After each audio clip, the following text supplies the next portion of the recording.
नमस्कार, आपल्या स्वयंपाकघरात आपल्या सर्वांचं स्वागत आहे।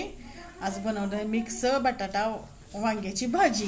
तर भाजी बनवत आहे माझी मावशी। आमची मावशी भाज्या खूप छान बनवते। आता तेल ठेवले कढईमध्ये ओतून, आता जिरे टाकले, आता कांदा टाकलेला आहे, आता हळद टाकली थोडीशी, आता याच्यामध्ये आलं लसूणची पेस्ट आणि टोमॅटो टाकून घेतलाय। आता हे सगळं परतून घेतो। आता इथं घरचा कांदा लसूण मसाला मिक्स केलेला आहे। आता वांगा आणि बटाटा स्वच्छ धुवून घेतला आणि तो पण त्याच्यात टाकला कढईमध्ये। आता याच्यामध्ये पाणी ओतून घेतलं, जास्त करायचं नाही, सांगापुरता रस्सा करायचा आहे। आता मीठ चवीप्रमाणे। हे बघा भाजी शिजते तोपर्यंत तुम्हाला बाहेरचा व्ह्यू दाखवते। आता हे आहे भावाचं घर आणि हा रस्त्याच्या ह्या साईडला बहिणीचं घर।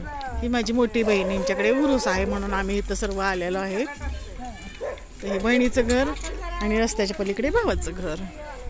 भाजीमध्ये शेंगदाण्याचं कूट टाकलेलं आहे, भाजी झालेली आहे। आता भाजीमध्ये शेंगदाण्याचं कूट टाकलेलं आहे, मिक्स करून घेते भाजी। आता अशा प्रकारे आपली भाजी तयार।